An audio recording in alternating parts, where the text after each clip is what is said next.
Good morning friends. நம்ம இன்றைக்கி என்ன பார்க்க போகிறோம் அப்படின்னா, திருநெல்வேலி ரெட்டியார்பட்டி பகுதியில் தமிழக தொல்லியல் துறையின் சார்பில் அமைக்கப்பட்டுள்ள பொருணை அருங்காட்சியகம் தொடர்பான தகவல்கள் தான் நம்ம பார்க்க போகிறோம். வாங்க, எப்படி இருக்குது என்ன ஸ்டே அப்படிங்கிறத பார்க்கலாம். மதுரை கன்னியாகுமரி தேசிய நெடுஞ்சாலையில் ரெட்டியார்பட்டி மலைப்பகுதியில் அமைக்கப்பட்டுள்ள பொருணை அருங்காட்சியகத்தின் கட்டிடங்கள் தான் அதை பார்த்துட்டு இருக்கோம். இது மலைக்கு செல்லும் சாலை. இது வழியாக மலை மேலே சென்று பார்க்கலாம். ரெட்டியார்பட்டி மலைக்கு போகக்கூடிய அணுகு சாலை தான் நீங்கள் பார்த்துட்ருக்கீங்க.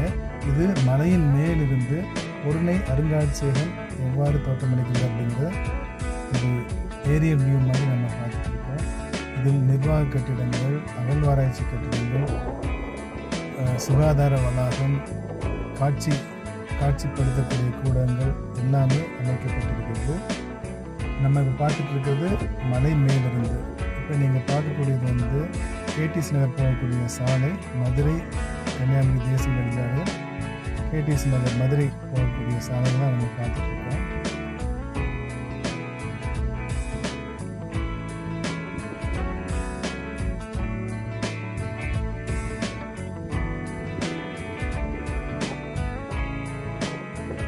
எல்லாமே அருங்காட்சியக பொருட்கள் வைப்பதற்கான கட்டிடங்கள் வரக்கூடிய.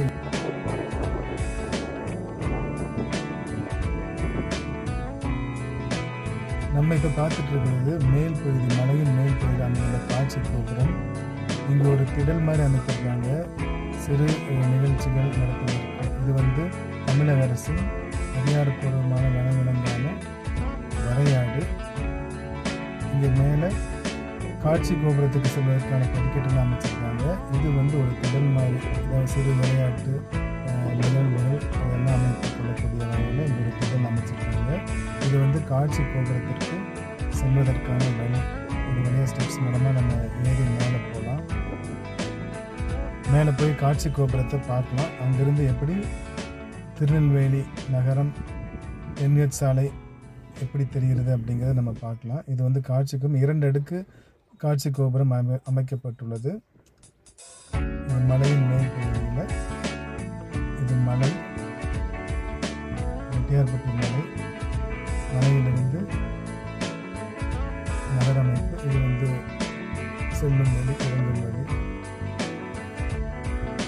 தமிழக அரசின் தொல்லியல் துறையின் சார்பாக திருநெல்வேலியில் பொருணை அருங்காட்சியகம் வந்து 2023ஆம் ஆண்டு மாண்புமிகு தமிழக முதலமைச்சரால் அடிக்கல் நாட்டப்பட்டது. இது 2025 ஏப்ரல் மாதத்திற்குள் பொதுமக்களின் பார்வைக்காக திறக்கப்படும் என்று அரசாங்கம் தெரிவித்துள்ளது.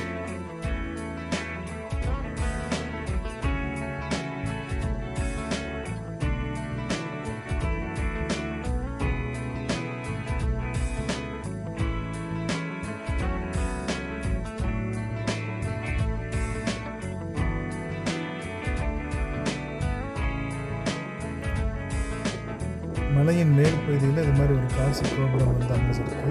அந்த காட்சி கோபுரத்தில் நம்ம ஏறி பார்க்கலாம். இது வந்து காட்சி கோபுரம் செல்வதற்கான வழி. அங்கு போவதற்கு முன்னால் தமிழக அரசின் அதிகாரப்பூர்வ விலங்கான வரையாடு பற்றி நம்ம பார்க்கலாம். ஒரு க்ளோஸ்அப் வியூ வரையாடு பற்றி நம்ம பார்க்கலாம். நீலகிரி தார் என அழைக்கப்படும் இந்த வரையாடு வந்து தமிழ்நாடு, கேரள பகுதியில் அமைந்துள்ள மேற்கு தொடர்ச்சி மலையில் மட்டுமே காணப்படும் ஒரு அரிய விலங்கினமாகும். கடல் மட்டத்திலிருந்து 4000 அடி உயரமுள்ள மலைப்பகுதியில் மட்டுமே இந்த மாதிரி வரையாடு அப்படிங்கிறது காணப்படும். இது ஒரு அபூர்வ விலங்கினம். இது அழிந்து வரக்கூடிய விலங்கினம். அதனால் இதை வந்து பாதுகாக்கணும் அப்படிங்கிறதுக்காக தமிழக அரசு வந்து இதை தமிழ்நாடு அரசின் விலங்காக, அதிகாரப்பூர்வ விலங்காக அறிவித்துள்ளது. இதனுடைய உருவ சிலை வந்து இந்த ரெட்டியார்பட்டி மலையின் மேல் பகுதியில் அமைக்கப்பட்டுள்ளது. இதை நம்ம அருகில் சென்று பார்க்கலாம். இது வந்து கன்னியாகுமரி சாலை, வலது பக்கம் செல்லக்கூடிய கன்னியாகுமரி சாலை, நாங்குநேரி கன்னியாகுமரி சாலை. இதையும் தெளிவாக மேலிருந்து நம்ம பார்க்க முடியும். அழகான காட்சிகளாக நமக்கு தெரியும். இது வந்து திருமால் நகர் பகுதி வீடுகளின் அமைப்பு மலை உச்சியிலிருந்து பார்க்கக்கூடியதாக இருக்கு.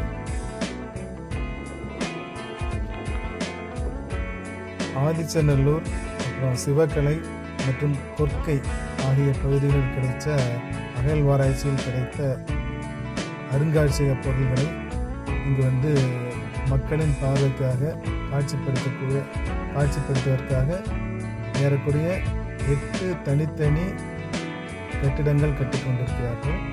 இதில் ஒரு சிறப்பான வேலைப்பாடுகளுடன் கூடிய கட்டிடங்களாக அமைக்கப்படுகிறது. இதை வந்து நம்ம ஏப்ரல் மாதம் 25ஆம் தேதிக்கு பிறகு பொதுமக்களின் பார்வைக்கு வந்து வைக்கப்படும் என்று தெரிவிச்சிருக்காங்க. இது காட்சி கூடத்திற்கு போகும்போது இதிலிருந்து போய் பார்த்தோம்னா முதல் தளத்தில் போய் பார்த்தோம்னா இந்த மாதிரி தோற்றங்கள் வந்து தெரியும். இப்போ நீங்கள் பார்த்து கொண்டிருப்பது தமிழக அரசின் அதிகாரப்பூர்வ விலங்கான வரையாடு. அப்படியே நம்ம ஸ்டெப்ஸில் ஏறி மேலே போகலாம். மேலே போய் பார்த்தோம்னா இந்த மாதிரி மலைப்பகுதிகள் அப்படியே கிளியராக தெளிவாக அழகாக தெரியுது. நமக்கு மலைப்பகுதிகள் வந்து தெளிவாக பார்க்கலாம்.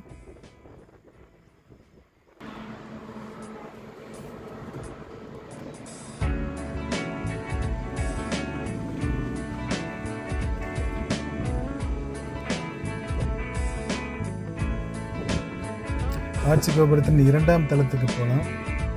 போய் பார்க்கும்போது இந்த மாதிரி காட்சிகள் வந்து தெரியுது. பேக்ரவுண்டில் பார்த்தீங்கன்னா திருமால் நகர் ஒட்டி உள்ள பகுதிகள். அப்படியே இந்த பக்கம் வந்தோம்னா இது 3ஆம் தளம். 3ஆம் தளத்தில் பொதுமக்கள் அதிகம் பார்வைக்கு செல்லக்கூடாது, அது க்ளோஸ் பண்ணிடுவாங்க.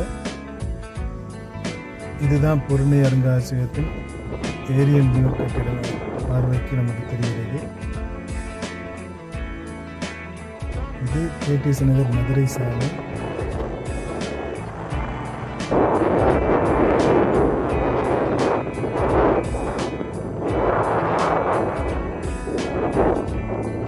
சாய்பாபா கோயில் மலை.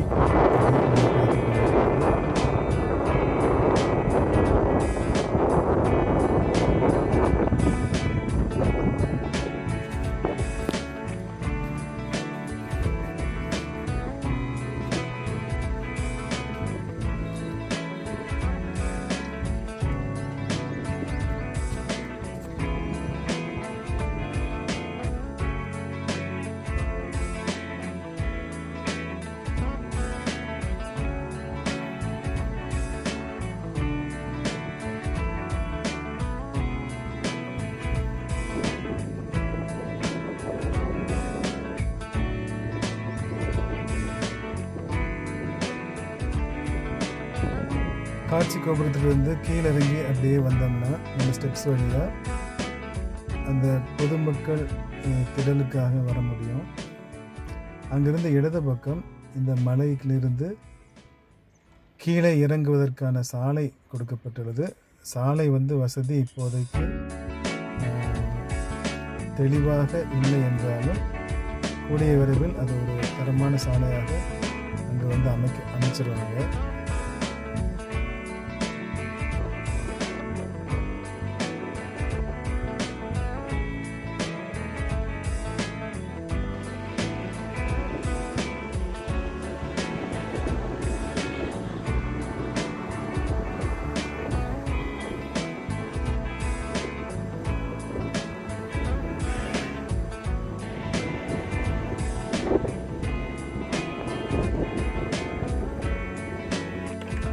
இந்த சாலை வழியாக தான் நம்ம மலையின் மேல் பகுதிக்கு வர முடியும். அதேமாதிரி மலையின் மீது கீழ் பகுதிக்கு வருவதற்கும் இதுதான் சாலை.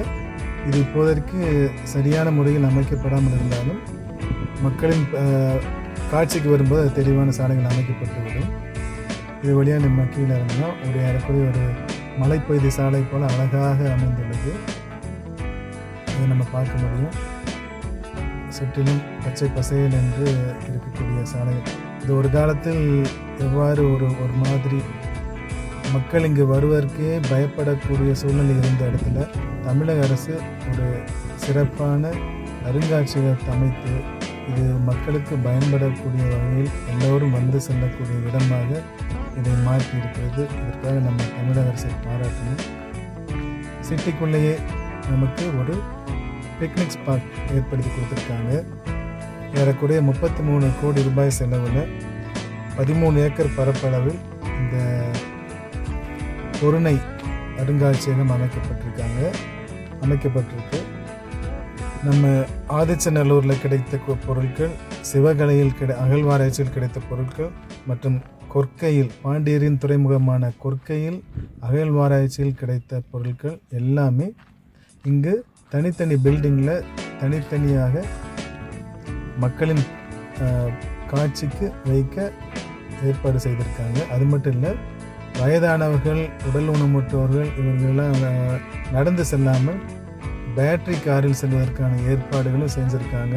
அதை தவிர சுகாதார வளாகம், சிற்றுண்டி சாலைகள் போன்றவற்றை நல்ல சிறப்பாக அமைப்பதற்கான ஏற்பாடுகள் நடந்து கொண்டிருக்கிறது.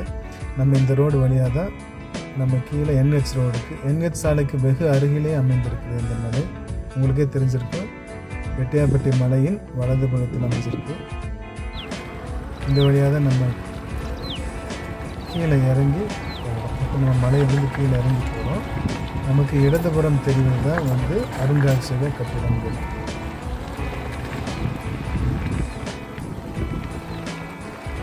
இதை நம்ம பார்க்குறாங்க. இதெல்லாம் ஒவ்வொன்றும் தனித்தனியான காட்சிப்படுத்தக்கூடிய கட்டிடங்கள் அமைச்சிருக்காங்க.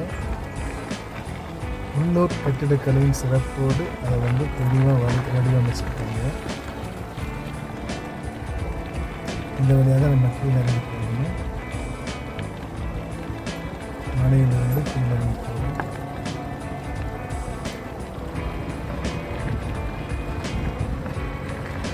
இந்த வளாகம் பார்த்திங்கன்னா நமக்கு வலதுபுறத்தில் தேசிய நெடுஞ்சாலை, அதாவது கன்னியாகுமரி மதுரை தேசிய நெடுஞ்சாலை அமைஞ்சிருக்கோம்.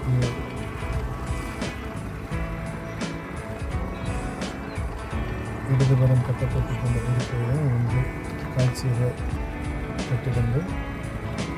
இந்த ரோடு வழியாக நம்ம கீழே இறங்கி NH சாலைக்கு எளிதாக சென்று விட முடியும்.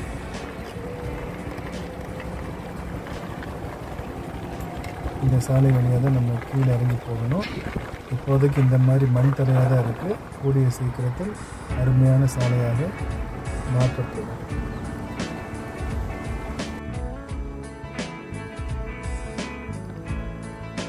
நம்ம வலதுபுறம் தெரிகிறது தான் கன்னியாகுமரி மதுரை தேசிய நெடுஞ்சாலை. தேசிய நெடுஞ்சாலையை ஒட்டியே இந்த அருங்காட்சியகம் அமைந்திருப்பதனால கன்னியாகுமரி சுற்றுலா செல்லும் பயணிகளுக்கு எளிதில் பார்த்து செல்வதற்காக இது எளிதாக இருக்கும். இதுதான் கன்னியாகுமரி மதுரை சாலை.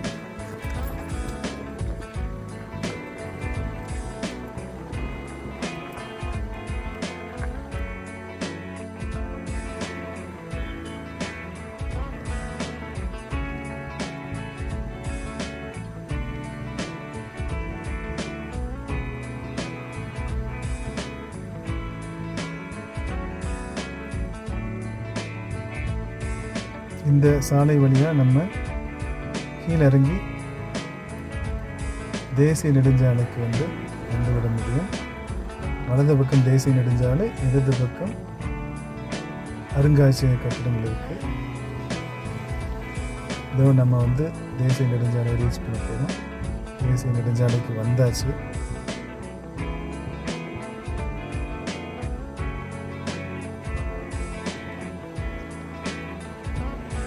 தேசிய நெடுஞ்சாலை திருநெல்வேலி சிட்டி லிமிட்குள்ளேயே நமக்கு ஒரு அருமையான ஒரு டூரிஸ்ட் ஸ்பாட்டாக இது அமைந்திருக்கு. அனைவரும் பாருங்கள் ஃப்ரெண்ட்ஸ். நன்றி, வணக்கம்.